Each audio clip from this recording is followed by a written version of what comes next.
గంగా నది భారతదేశంలోను బంగ్లాదేశ్లోను ప్రధానమైన నదులలో ఒకటి.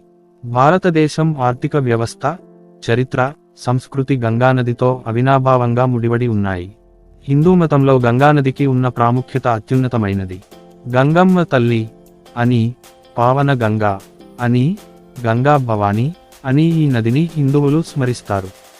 నీరు అన్న పదానికి సంస్కృతంలో గంగ అన్న పదాన్ని వాడుతారు.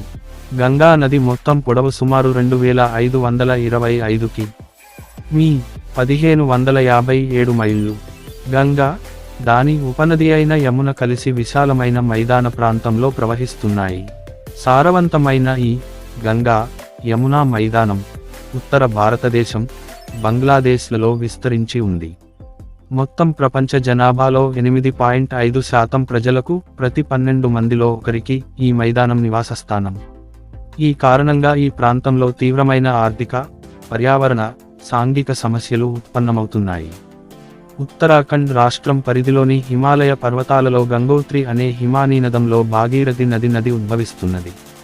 ప్రవాహ మార్గంలో దేవప్రయాగ వద్ద అలకనంద నది దీనితో కలుస్తుంది. అక్కడి నుండి దీనిని గంగా అంటారు. కొంత దూరం హిమాలయాలలో ప్రవహించిన ఈ నది హరిద్వారం వద్ద మైదాన ప్రాంతంలో ప్రవేశిస్తున్నది. బంగ్లాదేశ్, భారతదేశాలలో విస్తరించి ఉన్న గంగానది డెల్టా మైదానాలలో ప్రవహించే మార్గంలో గంగానదితో కోసి, గోమతి, సోన వంటి ఉపనదులు కలుస్తాయి.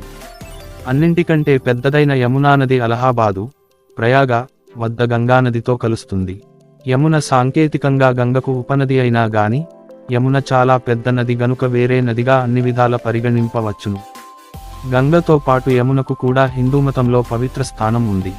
ఈ రెండు నదుల ఒడ్డున ఉత్తర భారతదేశంలో పెద్దవైన నగరాలు, పుణ్యక్షేత్రాలు ఉన్నాయి. ఢిల్లీ, కాన్పూరు, అలహాబాదు, వారాణసి, పాట్నా, కోల్కతా వంటివి అలాంటి నగరాలలో కొన్ని. వారాణసిలో గంగానదిపై సూర్యోదయం, అలహాబాదు తరువాత మరెన్నో నదులతో కలిసి గంగానది మహాప్రవాహంగా మారుతుంది. పశ్చిమ బెంగాల్లో మాల్దా వద్ద మొదటిసారి చీలుతుంది. అక్కడి నుండి హుగ్లీ నది, గంగానది చీలిక ప్రారంభమవుతుంది. విశాలమైన గంగా, హూగ్లీ డెల్టా ఇక్కడితో మొదలవుతుంది. కోల్కతా నగరం హూగ్లీ ఒడ్డున ఉంది. ప్రధానమైన గంగానదిని మాల్దా తరువాత పద్మ నది అంటారు. పద్మ నది బంగ్లాదేశ్లో ప్రవేశించిన తరువాత బ్రహ్మపుత్ర నది చీలిక అయిన జమునా నది పద్మతో కలుస్తుంది. ఆ తరువాత మేఘనా నది కూడా దీనితో కలుస్తుంది. బంగ్లాదేశ్ మైదానాలలో ఈ మహాప్రవాహం అనేకానేకంగా చీలి అక్కడి సుందర వనాలు డెల్టా గుండా ప్రవహించి, తరువాత బంగాళాఖాతం సముద్రంలో కలుస్తాయి. సుందర వనాలు డెల్టా దట్టమైన మ్యాంగ్రోవ్ వృక్షాలతో కూడిన అరణ్యం. పర్యావరణ పరంగా విశిష్టమైన చాలా వృక్ష, జంతు సంపదకు ఆలవాలం. ప్రత్యేకించి రాయల్ బెంగాల్ పులి, గంగానది డాల్ఫిన్, ఐరావతి డాల్ఫిన్, మంచినీటి షార్క్ చేప, గ్లైఫిస్ గాంజటకస్ వీటిల్లో ముఖ్యమైనవి. హిందూ మతంలో గంగా, వారాణసిలో దశాశ్వమేధ ఘట్టం, పావన గంగా. హిందూ మతం ఆచారాల ప్రకారం గంగానది చాలా పవిత్రమైనది, పావనం చేసేది. ఒక్కమారు గంగానదిలో స్నానం చేస్తే జన్మ జన్మల పాపాల నుండి విముక్తి లభిస్తుందని, చనిపోయే ముందు గంగా జలం మింగితే స్వర్గప్రాప్తి నిశ్చయమని నమ్మకం. చనిపోయిన తమ కుటుంబీకుల అస్థికలను గంగానదిలో నిమజ్జనం చేయడానికి దూరదూరాల నుండి వారాణసికి, గయకు, గంగా ప్రయాగకు, ఇతర గంగానదీ తీర్థాలకు వస్తారు. గంగా నది జలాన్ని ఒక చిన్న పాత్రలో ఇంటిలో ఉంచుకోవడం శుభప్రదమని భావిస్తారు. గంగా నది తీరాన కుంభమేళ, ఛత్పూజ వంటి ఉత్సవాలు జరుగుతాయి. కుంభమేళ ప్రపంచంలోనే అతిపెద్ద జనసమూహం కూడుకునే ఉత్సవం. వారణాసి హిందువులకు పరమ పవిత్ర స్థానం. వేదాలలో గంగా, పురాతన గ్రంథమైన ఋగ్వేదములోని 10.75 నదీస్థుతిలో తూర్పు నుండి పడమర వరకు ఉన్న నదుల పేర్లు చెప్పబడ్డాయి. వాటిలో గంగానది పేరు వచ్చింది. ఋగ్వేదము 3:5-8-5-6లో ఇలా చెప్పారు: వీరులారా, మీ వంశగృహం, మీ పవిత్ర స్నేహం, మీ సంపద అన్నీ జాహ్నవి ఒడ్డున ఉన్నాయి. ఇది గంగ గురించి కావచ్చును. ఋగ్వేదము 1.1.6.18-19లో జాహ్నవి గురించి, గంగానదిలోని డాల్ఫిన్ల గురించి 2 వరుస శ్లోకాలలో ప్రస్తావించారు. పురాతన ఆర్య యుగంలో సింధు, సరస్వతి నదులకు ఎక్కువ ప్రాధాన్యం ఉండేది అనిపిస్తుంది. వేదాల కాలం నుండి గంగానది ప్రాధాన్యత పెరిగినట్లుంది. త్రిపదగా, 3 లోకాల్లో పారే నది కాబట్టి గంగానదిని త్రిపదగా అంటారు. స్వర్గలోకం, భూలోకం, పాతాళలోకం అనేవి ఆ 3 లోకాలు. గంగ గురించి, గంగావతరణం గురించి ఆసక్తికరమైన పురాణ గాథలు ఉన్నాయి. భాగవతంలోను, బృహద్ధర్మ పురాణంలోను, దేవీ భాగవతంలోను గంగను గూర్చి పెక్కు గాథలున్నాయి. జగజ్జనని, అంతర్ధానాంశయై, నిరాకారయైన గంగ బ్రహ్మదేవుని కమండలువునందుండెను. ఒకమారు శంకరుడు రాగము లాలాపించినప్పుడు నారాయణుడు ద్రవీభవించెను. ఆ పరబ్రహ్మ ద్రవమునకు బ్రహ్మదేవుడు తన కమండలువును తాకించగా నిరాకార గంగ జలమయమయ్యెను. శ్రీ మహావిష్ణువు వామనావతారమున త్రివిక్రముడై ఎల్లలోకములను కొలిచినప్పుడు బ్రహ్మ తన కమండలములోని ఆ నీటితోనే విష్ణు పాదమును కడిగెను. బ్రహ్మ కడిగిన పాదము అన్నమయ్య కీర్తన. ఆ పాదము నుండి ప్రవహించునదే దివ్యగంగ. సూర్యవంశపు రాజైన సగరునకు వైదర్భి, శైబ్య అను 2 భార్యలు. శైబ్యకు అసమంజసుడను కుమారుడు, వైదర్భికి 60,000 మంది కుమారులు కలిగిరి. సగరుని అశ్వమేధ యాగాన్ని భంగం చేయడానికి ఇంద్రుడు యాగధేనువును పాతాళంలో దాచాడు. ఆ అశ్వాన్ని వెతకడానికి వెళ్లిన సగరుని 60,000 మంది పుత్రులు కపిల మహాముని శాపమున భస్మమైపోయారు. వారికి ఉత్తమగతులు లభించాలంటే దివిజ గంగను పాతాళానికి తేవలసి ఉంది. సగరుడు, అతని కొడుకు అసమంజసుడు తపస్సు చేసినా ప్రయోజనం లేకపోయింది. అసమంజసుని కొడుకు అంశుమంతుడు, అంశుమంతుని కొడుకు భగీరథుడు. భగీరథుడు తన తాతలకు ఉత్తమ గతులు ప్రాప్తించాలని గంగ కోసం తపస్సు చేశాడు. గంగ ప్రత్యక్షమై, నేను భూమి మీదికి దిగిరావడానికి సిద్ధంగా ఉన్నాను, కాని నా దూకుడు భరించగల నాదుడెవరు అని అడిగింది. భగీరథుడు శివుని కోసం తపస్సు చేశాడు. అనుగ్రహించిన శివుడు దిజగంగను భువికి రాగానే తన తలపై మోపి జటాజూటంలో బంధించాడు. భగీరథుని ప్రార్థనతో ఒక పాయను నేలపైకి వదలాడు. భగీరథుని వెంట గంగ పరుగులు తీస్తూ సాగింది. దారిలో జహ్నముని ఆశ్రమాన్ని ముంచెత్తి జాహ్నవి అయింది. ఆపై సాగరంలో ప్రవేశించి పాతాళానికి చేరి సగరుని పుత్రులకు ఉత్తమ గతులను కలుగజేసింది. ఈ కథ బాపు దర్శకత్వంలో సీతాకళ్యాణం అనే తెలుగు సినిమాలో కన్నుల పండుగగా చిత్రీకరింపబడింది. స్వర్గంలో మందాకిని గా, భూలోకంలో గంగ లేదా అలకనంద గా, పాతాళంలో భోగవతి గా 3 లోకాల్లో ప్రవహించినందున గంగను త్రిపదగా అంటారు. పురాణము ప్రకారము ఒకానొక నది హిమవంతుడి నందు పుట్టినందున దీనిని హిమవంతుని కూతురు అందురు. ఇది దేవలోకమునందుండి భగీరథుని ప్రయత్నమున భూలోకమునకు వచ్చెను.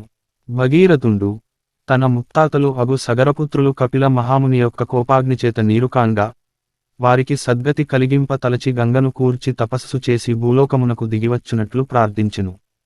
అప్పుడు ఆ మహానది తాను భూలోకమునకు వచ్చునెడ తన ప్రవాహవేగమును ధరింపంగలవారిని ఒకరిని ఏర్పర్చుకొనిన పక్షమున తాను వచ్చునట్లు ఒప్పుకొనెను. అంతట భగీరథుండు రుద్రునిగూర్చి తపము ఆచరించి అతని అనుగ్రహము పడసి గంగా ప్రవాహమును వహింప ప్రార్థించెను. అప్పుడు గంగ మిక్కిలి అట్టహాసముతో భూమికి దిగి రాసాగెను.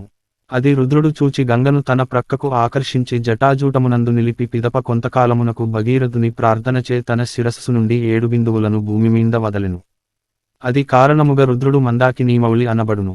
ఆ బిందువులు పడిన చోటు బిందు సరస్సు అనియు ఆ బిందు సరస్సు నుండి వెడలి గంగ ప్రవహించును అనియు చెప్పుదురు. అట్లు వెడలి ఆ గంగ జహ్నుమహాముని యజ్ఞశాలయందు ప్రవేశింపంగా అతుండు కోపించి దానిని పానము చేసి పిమ్మట భగీరథుండు ప్రార్థింపంగా ప్రసన్నుండై తన చెవి నుండి వెడల విడిచెను. ఇందువలన గంగకు జాహ్నవి అను పేరు కలిగెను. మరియు ఈనది భగీరథుని వెంట పాతాళమునకు పోయెను కనుక దీనిని త్రిజగత్కళ్యాణి, త్రిపదగా అని అందురు. త్రివిక్రమావతారమున విష్ణువు భూమియందు ఒక పాదము ఉంచి రెండవ పాదముచే మీది లోకమును కప్పునప్పుడు బ్రహ్మాండము పగిలి ఆకాశగంగ ఆయన పాదముగుండ క్రిందికి ప్రవహించినందున దీనికి విష్ణుపది అను పేరు కలిగెను.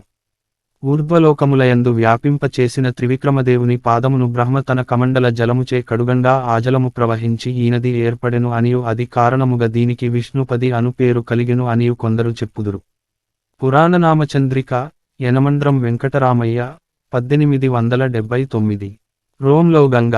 రోమ్ నగరంలో బెర్నిని అనే శిల్పి నిర్మించిన ఫౌంటైన్. ఇటలీ రాజధాని రోమ్ నగరంలో పియజా నవోనా అనే కూడలిలో 4 నదుల ఫౌంటైన్ అనబడే ఫౌంటైన్ ఉన్నది. గంగా, నైలు, డాన్యూబ్, ప్లాటా అనే నదులకు సంకేతంగా అందులో 4 జలధారలుంటాయి. కాలుష్యం సమస్య. జనసాంద్రత అధికంగా ఉన్న ప్రదేశాలు గంగానదికి ఇరువైపులా ఉన్నందున చుట్టుప్రక్కల కాలుష్యాన్ని విడుదల చేసే పరిశ్రమలు ఇందుకు ఒక ముఖ్య కారణం. అందుకు తోడు ప్రజల గృహాల నుండి వెలువడే మురుగునీరు రోజూ 100 కోట్ల లీటర్లు గంగలో కలుస్తున్నాయని అంచనా. ఈ పరిస్థితిని నివారించడానికి అడపాదడపా కొన్ని చర్యలు తీసుకొన్నారు గాని ఫలితాలు చాలా కొద్ది స్థాయిలో ఉన్నాయి. గంగా నది కాలువ 19వ శతాబ్దంలో హరిద్వార్ నుండి కాన్పూర్ వరకు త్రవ్వబడ్డ గంగా నది కాలువ, దాని అనేకానేక పిల్ల కాలువలు ఈ సారవంతమైన మైదానంలో వ్యవసాయానికి ముఖ్యమైన నీటి వనరు. ఉత్తరప్రదేశ్ మైదానంలో ఆర్థిక పరిస్థితి అభివృద్ధికి, హరిత విప్లవానికి ఈ కాలువ ఎంతో దోహదం చేసింది. గంగా స్నానం, గంగా మహిమలు. భారతంలో భీష్ముడు అంపశయ్య మీద ఉన్నప్పుడు ధర్మరాజు కోరికపై భీష్ముడు గంగానది మహిమలు వర్ణించాడు. అవి ఈ క్రింద వివరించబడినాయి. గంగా, యమున, సరస్వతులు కలసిన సంగమంలో స్నానం చేసినందువలన కలుగు పుణ్యం యజ్ఞ యాగాది దానాదులు చేసిన దానికంటే అధికం. గంగాజలం కొంచెమైనను దేహమునకు సోకిన సకల పాపములు నశించును, స్వర్గం లభించును. నరుని ఎముక గంగానదియందు ఎన్ని సంవత్సరములు ఉండునో అతడు అన్ని సంవత్సరములు స్వర్గమున నివసించును. గంగా స్నానమాచరించిన వారు పరిశుద్ధులగుట్టేకాక 7 తరముల వారు పరిశుద్ధులగుదురు. గంగా జలం త్రాగిన కలుగు ఫలితం 100 చంద్రాయణం చేసిన దానికంటే అధికం. శిరస్సు, మేకం, దేహంలందు గంగామృత్తిక, మట్టి ను రాసుకుని స్నానమాచరించిన గరుత్మంతుని చూచి పాములు పారిపోయినట్లు పాపములు దూరమగును. ఆధారం లేని జనులకు గంగ ఆధారమగును. దేవతలకు అమృతము వలె మునులకు గంగ ప్రియమైనది. గంగానది తరంగముల నుండి వచ్చిన గాలి దేహమునకు సోకిన పరమానందము కలిగించుచు పాపములను దూరం చేయును. మరణకాలమందు గంగను తలచిన వారికి మోక్షం లభించును.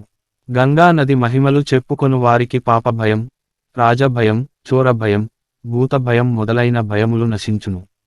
గంగ ఎంతయో పుణ్యరాశి అయినందున ఆకాశము నుండి దిగి వచ్చినప్పుడు ఈశ్వరుడు తలమీద ధరించాడు. గంగ 3 లోకములందు ప్రవహించి పునీతం లోకాలను చేస్తుంది. భగీరథుడు కపిలముని శాపం వలన భస్మమైన తన పితరులకు మోక్షప్రాప్తి కలిగించడానికి తపమాచరించి బ్రహ్మలోకం నుండి భూలోకానికి తీసుకువచ్చాడు. గంగా నది బ్రహ్మలోకం నుండి మేరురూపుడైన విష్ణువు నుండి, సూర్యుని నుండి, చంద్రుని నుండి, శివుని జటాజూటం నుండి, హిమవంతం నుండి భూమి మీదకు ప్రవహిస్తుంది. గంగ తొలుత విష్ణు పాదం నుండి ఉద్భవించింది కనుక గంగను భక్తితో శరణుజొచ్చిన మోక్షం నిశ్చయం. గంగ మహిమను బ్రహ్మాది దేవతలు స్తుతి చేస్తుంటారు. నరులకు గంగానది మహిమ వర్ణించుట సాధ్యము కాదు. తన వర్ణాశ్రమ ధర్మములు నిర్వహించుతూ గంగనది మహిమలను మనోవాక్కాయకర్మల స్మరించు వారికి సకల సౌఖ్యములు కలుగును. గంగాదేవి ఇతిహాసమును వ్రాసినను విన్నను చదివినను సకల వ్యాధులు నశించి పరమ శుభములు కలుగును.